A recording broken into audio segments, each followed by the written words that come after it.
And now we have Gastrodon. The difference in its east and west forms is purely aesthetic, but how that form is chosen is extremely cool. In Diamond, Pearl, and Platinum, they are divided by their respective sides of the formidable Mount Coronet that runs through the center of the region. Gastrodon was originally going to be in the Gen 3 games, but we're glad it was delayed, as this little tidbit contributes significantly to the personality of the Sinnoh games. Today we're going to explore Gastrodon's impact on the competitive scene. And so, we ask, how good was Gastrodon actually?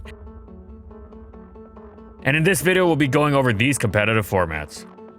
Gastrodon had some use in the OU metagame of its debut generation, with an immense HP stat, respectable defenses, resistant latent typing, and access to recover. It was a bulky Pokemon that could take several strong attacks. And unlike the main water ground type in the tier, Swampert, Gastrodon could stay healthy throughout the game. Another advantage over Swampert was its significantly lower weight. This meant, unlike Swampert, Gastrodon could take a surprise Grass Knot from Jirachi or Infernape, which could be game breaking. Now, Gastrodon didn't have Stealth Rock and wasn't too imposing on the offensive side, so it was generally not seen too often, but on the few occasions it was used, it showed how effective its traits were if used correctly. It was an effective curse sweeper, as thanks to its ability Sticky Hold, it was immune to Trick, which was a common method of neutering other bulky setup sweepers. Being immune to Clefable's knockoff made it difficult to handle for defensive teams, especially since Gastrodon was often paired with Magnezone to remove Skarmory. Gastrodon was great alongside trapping in general, as Dugtrio effectively removed irritating Breloom, and often Magnezone and Dugtrio paired up to fully support an endgame Gastrodon sweep. Well, until Dugtrio was banned, but Cursed Gastrodon remained a threat just alongside Magnezone. It wasn't beholden to its curse set though. It could act as a generally tough to break bulky water, filling a crucial defense role in more defensive teams. Its main competition was Milotic, and Gastrodon's quadruple grass weakness held it back in comparison to the big fish, as it meant it had a more difficult time countering offensive Heatran. However, Gastrodon stonewalled many Pokemon Milotic couldn't hope to answer, mainly electric types. It sat on offensive Zapdos and Rotom, as Sticky Hold prevented the latter from tricking it. Gastrodon's resistance to Stealth Rock and immunity to Sandstorm,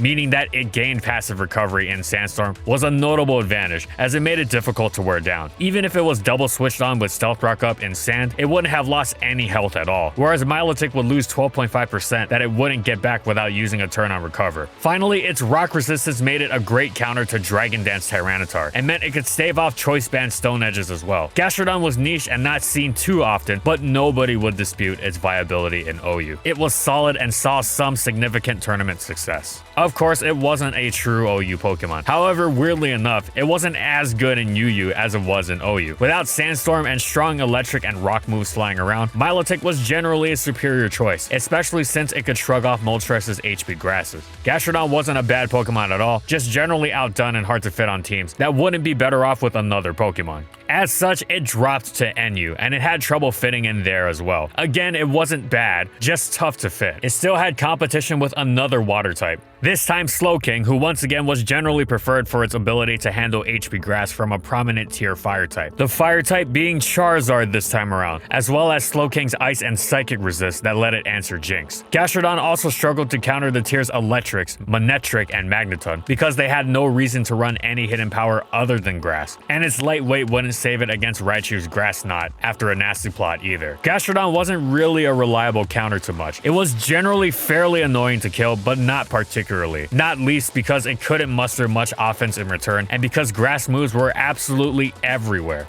It did counter Haunter quite well, but that wasn't enough to land it on most teams. In theory, it wasn't a bad Pokemon on stallish teams, because Sticky Hold would ruin any trick or switcheroo attempts and could spread Toxic effectively, but even then it was niche. Overall, Gastrodon wasn't a bad Pokemon in NU, just like it wasn't bad in UU. It was just not as easy to slot on a team as other Pokemon. Funnily enough, even though it was NU, its best niche was in OU. Definitely not a bad debut generation though. Seeing use, however scattered, in all three of Gen 4's sub-Ubers above Little Cup tiers, and being regarded as having useful traits in all of them, was a lot better than many Pokemon ever got. Black and White's Dream World gave Gastrodon one of the greatest buffs ever, Storm Drain, which was previously useless in singles, but now gave it a water immunity, and if it was hit by a water move, it would even gain a special attack boost. This came at an incredible time, as Gen 5 was, of course, overrun by rain. Gastrodon didn't care that Specs Politoed's Hydro Pump was stronger than Specs Latios's Draco Meteor, or that Life Orb Starmie Hydro Pump had become even more devastatingly powerful. It would take approximately 0% from these attacks, all the same. In addition, it was an incredible counter to the devastating Thunderous, who ripped through most of the metagame, but not Gastrodon. It countered it fully. Gastrodon was generally a great counter to other special attackers on Rain, and it may not have been a counter to these Pokemon, but it was able to shrug off hits from Latios and Tornadus,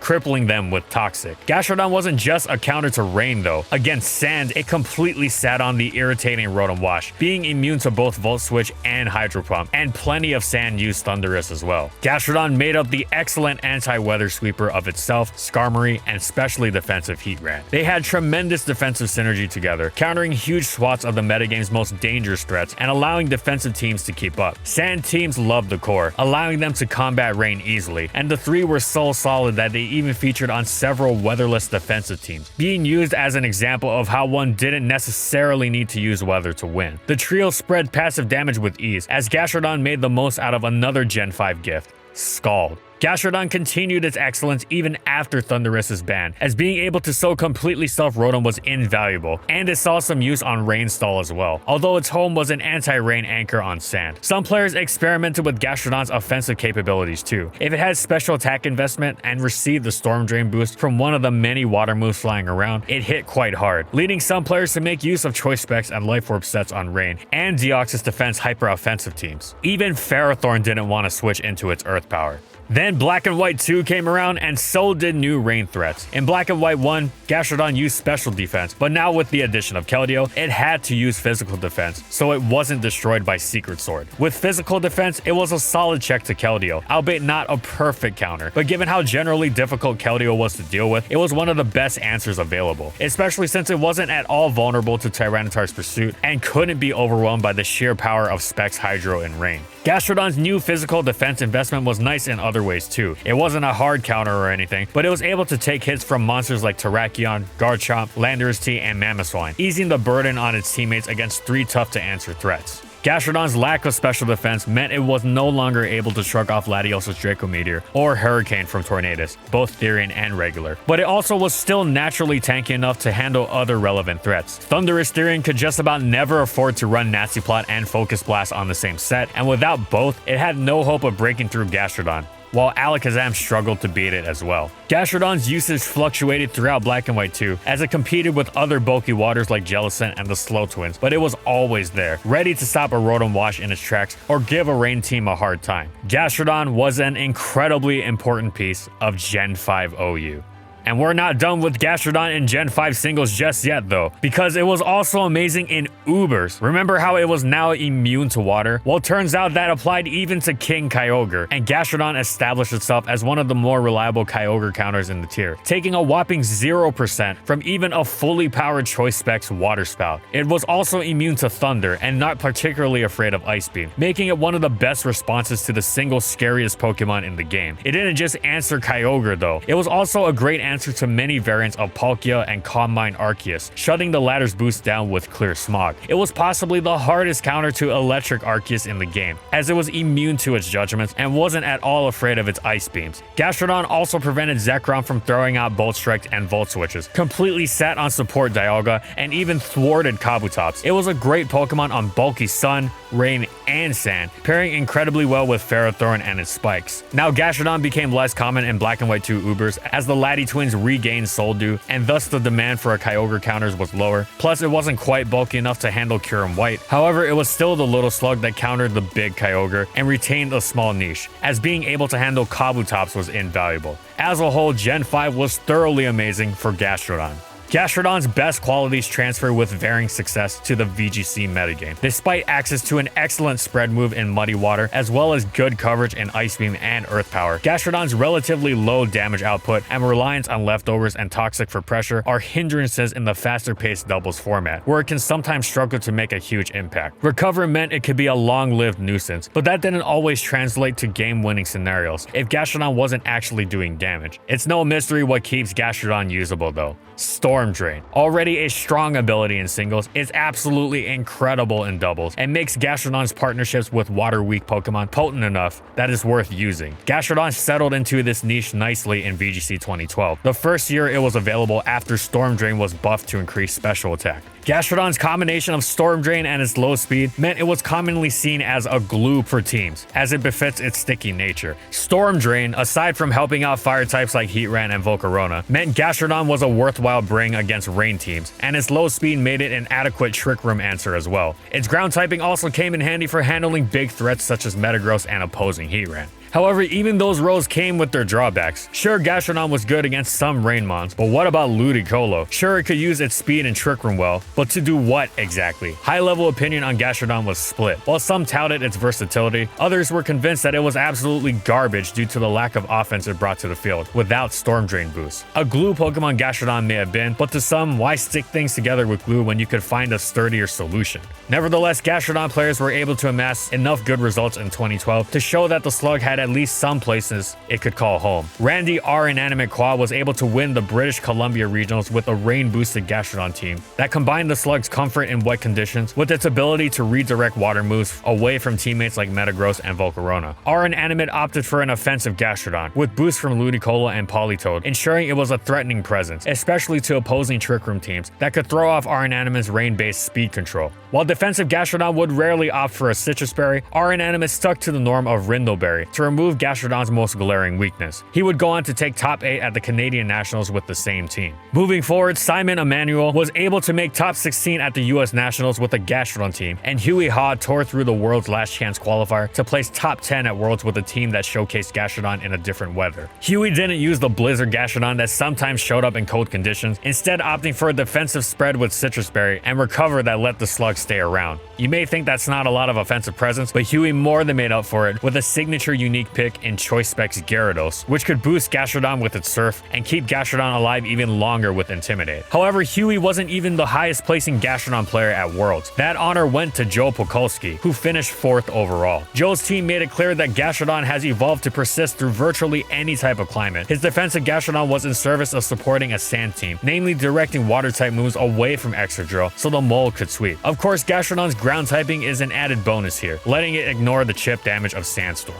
Gastrodon's usage was still fairly high in 2013, where it found favorable matchups amongst the influx of Landorus Therian and Heatran. However, Landorus T's presence meant Gastrodon now had even more competition as a ground type, a slot that had already been somewhat crowded between Garchomp and Excadrill. Nevertheless, Gastrodon still put up some good results. Chio Hwan Yum made top 4 at the Korean Nationals with a bulky Gastrodon to stop Rain Team, and Marcus Steffen used Gastrodon on a Zapdos Garchomp Disquake team to place 16th at the German Nationals. At the US Nationals, Kevin Fisher took his own 16th place with an offensive Expert Belt Gastrodon, while Nicholas Saman finished 15th with his own Hail Gastrodon team. Gastrodon's best performances came at Australian Nationals, where it was on 3 separate teams in the top cut. Rob Whitehill's 8th place Rain team, Peter Sale's 4th place team, and Jordan Bradley's bronze medal squad, which once again paired Gastrodon with Abomasnow. However, Gastrodon's showing at Worlds was decidedly lukewarm. Trista Ryuzaki Medin placed 29th with it, and Kamal Phonic Frog Harris rounded out top 32 with a Gastro Sand team, but not a single Gastrodon made it to top 16. With Gen 5 coming to a close, opinion on Gastrodon in VGC was still divided. It had certainly put up some good placements, but many players still thought it wasn't worth the team slot that could be used by something with a bit more oomph or utility like speed control or redirection. It shouldn't come as a surprise that most successful Gastrodon teams were those that focused support onto it or used it as a very specific redirector for another key Pokemon. Drizzle no longer summoned permanent rain in Gen 6, and Gastrodon's time in OU seemed to be over. But that didn't last. Keldeo was terrorizing battlers once again, now making use of Scald and Pursuit support to burn and trap its checks respectively. In response, Gastrodon returned, not being threatened by Scald one bit, and threatening its own Scald in return. Being able to sit on Rotom and Thundurus was also invaluable, and with its physical defense investment, it was even able to reliably check the incredibly dangerous Mega Metagross. Gastrodon wasn't slapped on every team, and couldn't be used as a team's sole Keldeo check, as Keldeo began using Focus Blast and HP Grass, partly in response to it, but it went a long way in helping its team stave off Keldeo's most dangerous weapon, Scald. Gastrodon had 2 main uses. The first most common one was a pure defensive tank against multiple threats on defensive spike teams, most notably acting as the team's primary answer to Keldeo and countering Mega Metagross, which was particularly useful given how commonly those two were paired together. On these teams, it could also make use of Clear Smog, which helped its team deal with the ever-dangerous Calm Mind Clefable. Gastrodon didn't just have to be a wall on bulky teams though, it could also threaten a sweep with the Curse set on balanced and bulky offense teams, using Magnezone support to remove Ferrothorn and Skarmory. With heavier special defense investment, that was more befitting of a Curse set. It wasn't able to tank Keldeo's Choice Specs Secret Swords and Metagross's Tough Claws Zen Headbutts, but it did become one of the best answers to Mega Diancie, while shrugging off Tornadus Therion's Hurricane and being able to recover safely against Specs Latios and Specs Hydreigon. The Curse set was more specific and hard to fit on teams than the Wall, but it was still a fine set that could threaten the sweep surprisingly quickly against teams loaded with physical attackers like Bisharp and Azumarill. Overall, despite not being OU this time around, Gastrodon had another solid performance in the tier.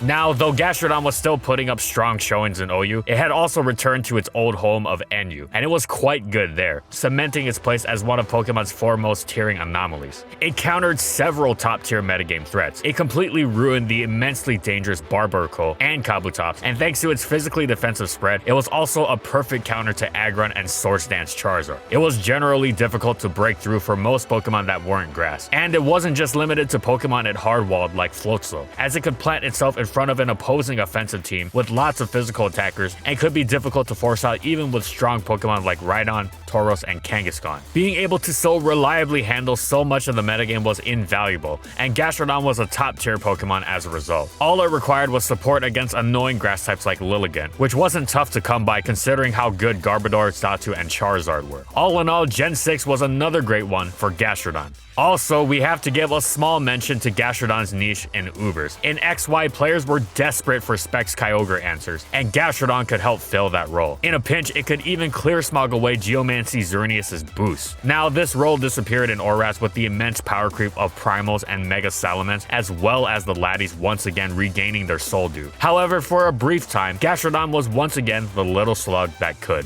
Gastrodon returned to VGC the same slug it had always been, but with an entire new world around it. Chief in Gastrodon's eyes was Mega Camerupt, a disastrously powerful Pokemon hindered chiefly by its low speed. And what do you know, a 4x weakness to water. Gastrodon's low speed and Storm Drain ability made it all but mandatory on Camerupt teams. Though all things considered, Camerupt was a relatively rare Pokemon due to the amount of support required to make it function. However, Gastrodon was fully capable of functioning on non-Camerupt teams as well. Heatran, Rotom Heat, Terrakion, and Charizard were just a few of the Pokemon that appreciated Gastrodon on their team, and hated seeing it on the other side. Gastrodon also matched up fairly well against two of the most popular Mega Pokemon in Mawile and Metagross, using its typing to be an effective Steel-type answer. And with the abundance of physical threats such as the aforementioned Pokemon and Kangaskhan, opponents genuinely had to worry about the possibility of being Scald Burned. Likewise, Gastrodon's ability to redirect those Scalds made it a fairly good support for fellow physical teammates against Pokemon such as Rotom. Gastrodon's items were fairly varied as well. Expert Belt was common on offensive builds, while Gastrodon could opt for Citrus Berry, Rocky Helmet, or even Leftovers. Gastrodon kicked 2015 off with a trio of top 8 regional performances, with Rushan Shakar taking 3rd in Oregon, Philip Wingett taking 5th in California, and Amar Beg giving Camerupt Gastrodon its first top cut with a 5th place in Missouri. Though over in Brisbane, Jeremy Bell followed that up with a 7th place Camerupt team of his own. Gastrodon continued to see sparse placements throughout the year. Gabriel Voon turned in a runner-up performance with it in Perth, and Guido Marino placed 4th in the Italian regionals. Jerry Woods III would give Gastrodon its first regional win of Gen 6 when he conquered Georgia regionals on a team chock full of good Gastrodon teammates, such as Chandelure, Zapdos, and Mega Mawile. Gastrodon's placements at nationals around the world were somewhat scattered. It had 2 top 16 placements in the US and 1 in Europe. In the States, Anthony Jimenez finished 16th at nationals, while Alex Underhill used the trusty Gastrodon plus Sand combo to finish 6th. Finally, Jamie Miller used a new Mega combo with Blaziken and a second Fire type in Arcanine to place 7th at the UK Nationals. At this point, Gastrodon had mostly fallen off, especially due to the abundance of Amoonguss in the meta. While Gastrodon could Ice Beam Amoonguss if it was carrying it, it had always always been one of Gastrodon's least favorite matchups. As such, Gastrodon only had a single top 32 Worlds placement, courtesy of Miguel Martin de la Torre, and only 5 appearances overall, a finish befitting its inconsistent usage throughout the year. VGC 2016 was a strange meta for Gastrodon. While you might assume that its redirection and typing would make it a nice pick against both primals, Kyogre used spread moves that ignored Gastrodon's Storm Drain, and Groudon's Desolate Land obviously negated any water-type threat Gastrodon brought. Sure, Kyogre still would boost Gastrodon, but using that power effectively was a challenge of its own. The only player to give Gastrodon a top performance was Nicholas Yoroma, who used it on a Groudon Yveltal team to place 7th in Orlando, and so Gastrodon closed out the 6th generation in relative obscurity. Once again, Generation 7 saw Gastrodon dip below OU, but as before, it returned to the tier to thwart some of the biggest threats around, and this time around, it covered even more. It most notably countered both Protean and unevolved Ash Greninja, which was absolutely incredible. It didn't care about any of Protean's coverage and could recover all day against Ash to stop it from evolving. It certainly didn't stop there though. Gastrodon also completely stuffed most variants of the devastating Magearna and Z Heatran, and to top it off, it utterly destroyed Tapu Koko and was a great check to Mega Alakazam and Mega Latios. It also made things difficult for the Pokemon that scared it like Kartana and Tapu Bulu to switch in with its threats of its Scald Burn. Now, thanks to certain Z moves that these Pokemon could potentially opt for, Gastrodon wasn't an ironclad counter to them. However, that applied to just about anything in Gen 7, as Z moves were famous for allowing Pokemon to rip through would-be counters. However, Gastrodon still walled many of these Pokemon's most dangerous sets and forced them to adapt their movesets for it. As long as the Gastrodon user was careful, it remained an excellent Pokemon. It got even better when rain teams became popular, as it was a massive thorn in their side. Gastrodon also loved the increased distribution of Defog, meaning it was much more difficult to force on the back foot with spikes, and it paired beautifully with the #1 Defog user, Tornadus Therian, since Tornadus could check the dangerous physical grass types, while Gastrodon would sit on the Tapu Koko, Rotom Wash, and Zapdos that would annoy Tornadus. Gastrodon was an excellent Pokemon that anchored many successful top-tier teams of varying playstyle. It was useful on bulky offense, balance, and stall alike. Despite not being a true OU Pokemon, Gastrodon was once again a genuinely great Pokemon in the tier, helping hold it together against the many of the metagame's most dangerous threats. Its impact was such that after its arrival, offensive coverage shifted to accommodate for it. Not too shabby for a PU Pokemon. Speaking of amazing transitions, yes, you heard right, previously Gastrodon was largely known for being an NU Pokemon that was good in OU, but this time around, it topped that by being a PU Pokemon that was great in OU. It was solid in PU as well. It had strict competition with another bulky recovering water type, Jellicent, as well as the bulky ground types Mudsdale and Torterra, who boasted Stealth Rock over it. However, Gastrodon compressed the roles of several Pokemon into one by virtue of its auspicious typing that allowed it to counter a unique range of dangerous threats. It was able to handle both the offensive rock types, Lycanroc and Aggron, as well as other notable threats in Alolan Raichu, Lantern, and Skuntank. Now, despite its distinctive, useful blend of defense, Gastrodon wasn't the easiest thing to slap onto a team, as it lacked the offensive presence of its competition, meaning it wasn't too difficult to wrest momentum back from via another common Pokemon like Lurantis or Drampa. However, it was still a solid Pokemon that held a useful place in the PU metagame. And it's pretty funny how it was actually much better in OU than PU. The tier system never fails to produce eccentricities, such as that of Gastrodon's OU counterpart consistently outperforming its lower tier self. VGC 2017 nominally nerfed Gastrodon, as it no longer had access to Earth Power without move tutors. However, Gastrodon found itself fairly well suited to a metagame filled with Porygon 2 and Tapu Koko, although it absolutely hated any Kartana. However, it was Arcanine's almost mandatory inclusion on teams as one of the only viable intimidators that made Gastrodon good. It could protect your Arcanine and threaten opponents, as well as Salamence. Gastrodon was especially valuable in the early stages of Gen 7, when it was a good counter to the popular Ducks Rain team featuring Golduck and Pelipper. To give an example, both the first and second place teams at the European International Championships, one of the first big tournaments of the metagame, had Gastrodon on their team. Nico Davide Cognetta placed second with the team that used it alongside Porygon 2 and Crocodile, while Miguel Marti de la Torre took gold with an incredibly bulky team that focused on wearing down the opponent with tools such as Giga Needleless Sand, Assault Vest Garchomp, and Toxic from Gastrodon. Miguel also introduced Moronga Berry Gastrodon into the meta. Moronga Berry raises special defense after being hit by a special attack, letting Gastrodon set up in a different way than its usual Storm Drain. The EUIC also saw interesting innovation from 12th placer Till Bomer, who used a Normalium Z Stockpile Gastrodon as a different way to make an unkillable slug monster. Z Stockpile boosted defenses and gave Gastrodon a full heal, letting it then stall out with its normal recover and whittle the opponent down with Scald and Toxic. While this call was certainly out of the ordinary, Z Gastrodon was a notable if rare appearance. A Tectonic Rage or Hydro Vortex could obliterate troublesome enemies in an instant, giving Gastrodon even more purchase to wall opponents.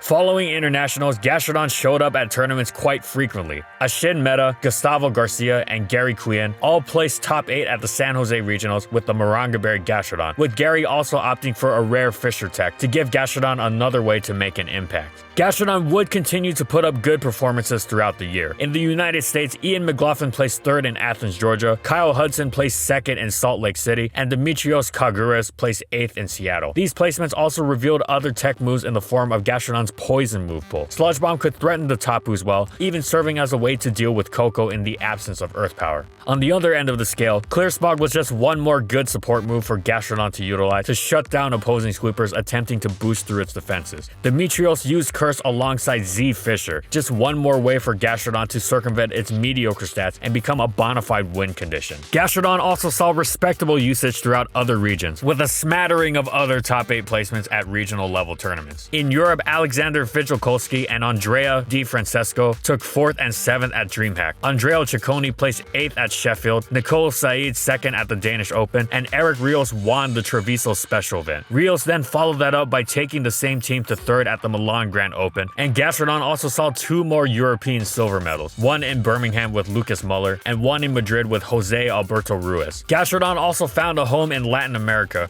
where it showed up in just as many top 8s as in Europe, if not more. Get ready, cause this is a long list. Diego Lanes, Victor Gonzales Garcia, Leonardo Chinchilla, Alvave Castro, Matir Roa, Alberto Renero, Alejandro Lopez, and Francisco Bernard are all some of the players who top cut special events or regionals in Latin America with the slug, most of them teaming it up with Tapu Koko. Special mentions have to go to Dario Freire, who top cut both Quito and Guayaquil special events, and to David Rodriguez, who won the San Jose special event. Finally, Raylan Lowe placed 6th at the Singapore special event. For once, that momentum carried Gastrodon into the biggest events of the season. 4 Gastrodons made it to top 32 at the North American International Championship, while Diego Ferreira took 9th, and Gastrodon was able to finally return to the game's most prestigious stage at the hands of Tomoyuki Yoshimura. Tomoyuki opted for the tankier version of Gastrodon, running a set of Scald, Toxic, Recover, and Clear Smog. That paid off, notching Tomoyuki a 4th place finish at Worlds, just like Joe Pokulski 5 years prior. Gastrodon had a nice post-Worlds victory lap as well, securing top 8 finishes at Bremen, Vancouver, and San Jose Regionals on the teams of Bartos Ecure, Gary Nguyen, and Patrick Smith, respectively. 2018 reintroduced Megas for Gastrodon to play with, including old standby Mega Camerupt. What's more, the return of Earth Power restored Gastrodon's good matchup against opposing Steel type, making it a good option for teams looking to handle those Pokemon. The advent of Intimidate Incineroar also gave Gastrodon one more Fire type to play with. Other than that, the 2018 meta was full of Pokemon that Gastrodon can match up well against. Landorus, Charizard, Tapu Koko being just a few of them. As before, Gastrodon was often a good ally to physical attackers or Megas who were weak to water, so it could be seen with Lopunny, Zard, Tyranitar, and Mawile. The list goes on. But Gastrodon's most common partner was Mega Metagross, who could afford not to run Zen Headbutt when Gastrodon was around to handle Steel types, and also appreciated having a rain check around. And we're not talking about delayed appointments. Gastrodon got right down to work with its usual stream of top 8 appearances. Luca Lucignoli took 6th in the DreamHack Regionals, and Javier Valdez placed on an international level with a 7th place at the Oceania Internationals. Gastrodon also had some other good results around Asia.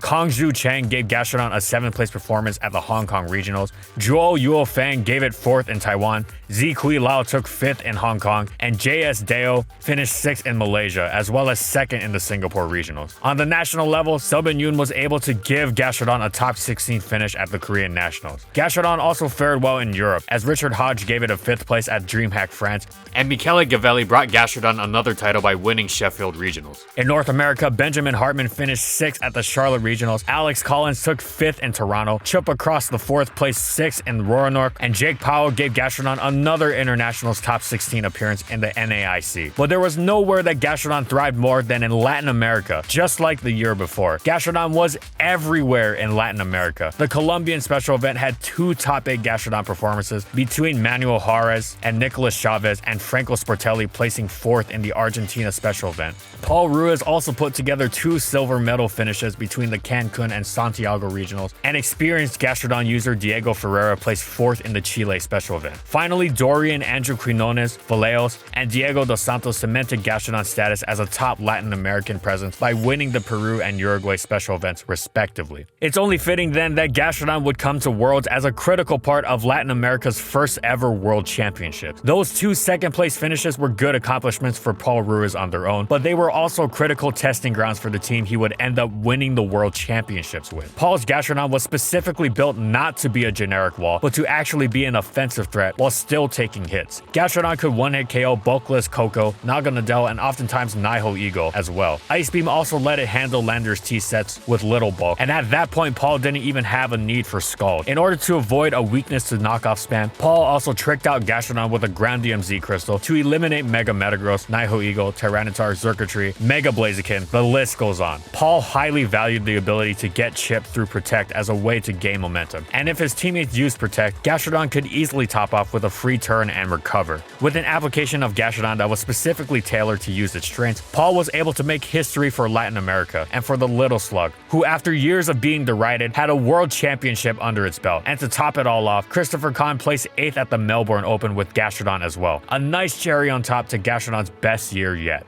Maybe it was just the rush of winning Worlds, but Gastrodon was actually able to piece together a couple of good performances in the 2019 unrestricted meta as well. Javier Valdez returned to the proverbial well of slug power to place 16th at the North American Internationals, but Gastrodon also got a surprisingly big victory in the form of Hirofumi Kael Kimura's 1st place at the Japanese Nationals. Hirofumi used an incredibly tanky team with sets like Assault Vest Rayquaza, Trick Room Solgaleo, and Tapu Fini with Heal Pulse and Light Screen. Hirofumi picked up Gastrodon for the ability to have a ground-type Pokemon that could take on Kyogre, and with Expert Belt, it could threaten Mega Gengar even through Bulk or Delta Stream. Finally, Hirofumi opted for Surf as his last move, a niche way to get around players attempting to read a Scald and save their Groudon with redirection should its weather be negated. Gastrodon wasn't able to put up any other top results in 2019, but that one win is quite an accomplishment for a meta filled with Pokemon whose damage far outstripped what Gastrodon could keep up with. Gastrodon's time in OU came to a close in Generation 8. It saw some early use as a method for staving off Rotom Heat while using Sticky Hold as its ability to counteract the trick and knockoff spam that had become prevalent with the lack of Mega Stones and Z Crystals to block them. However, it never really established a true defensive niche for itself, and once Rotom Heat began running Toxic regularly, that was it for Gastrodon. It dropped to NU this time around, and throughout the Isle of Armor, it was quite good.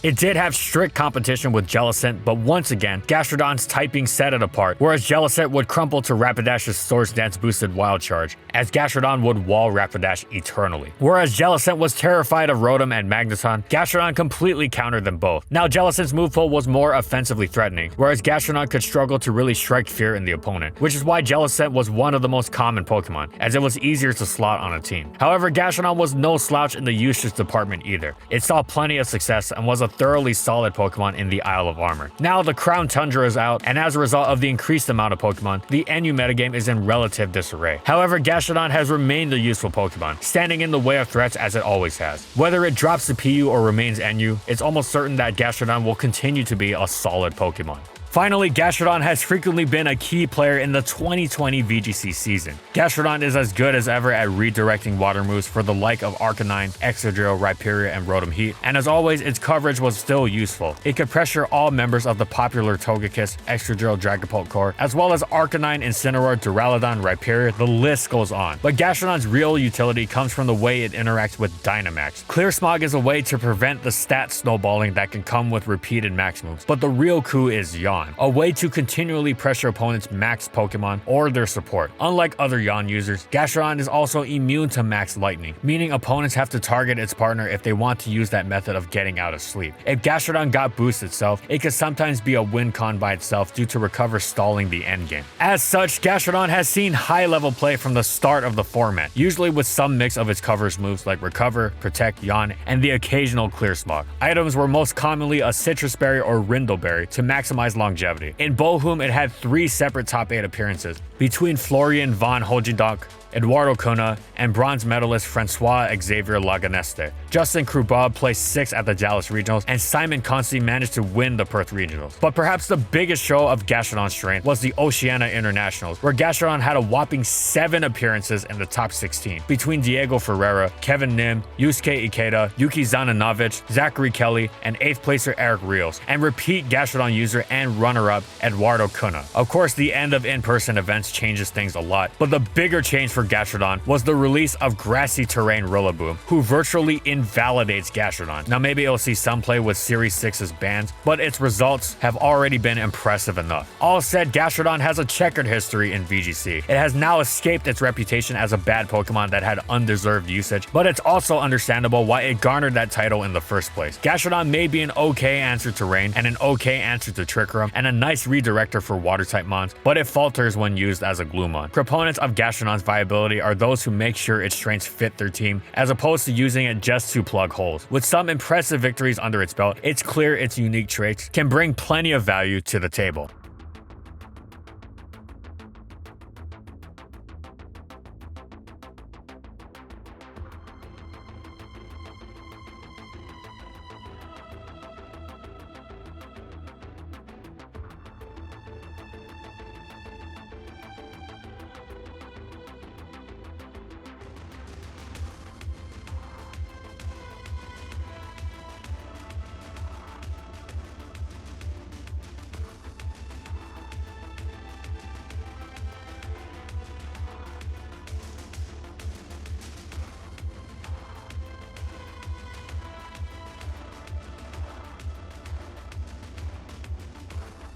And that's it. So how good was Gastrodon actually? Well, it certainly had an interesting journey tiering wise, consistently proving itself to be better in OU than some of the lower tiers it wound up in. After a quiet debut generation, it exploded onto the scene in Black and White with a buff Storm Drain in tow, countering Rain as well as the monstrous Thundurus, and proceeding to establish itself as a genuine OU Pokemon. In the ensuing generations, it established itself as one of the best non-OU Pokemon that saw OU usage, being crucial to several stages of the meta development in both Gen 6 and 7. It's fallen off in that regard in Gen 8, but its continued streak of lower tier excellence that it maintained alongside its OU appearances, making it one of the poster Pokemon for the weirdness of the tiering rung. It also seen quite a bit of VGC success thanks to its incredible set of resistances and immunities, as well as a surprisingly nasty move pool. Overall, Gastrodon has slugged it out with the best of them and established itself as a great Pokemon.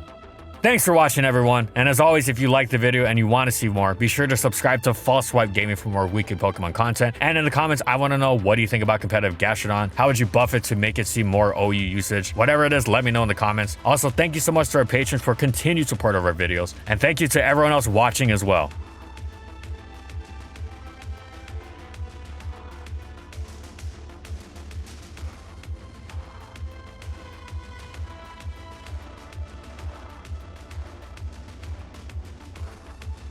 And follow my crew on these social media platforms. And that's all I got. See you next time, everyone.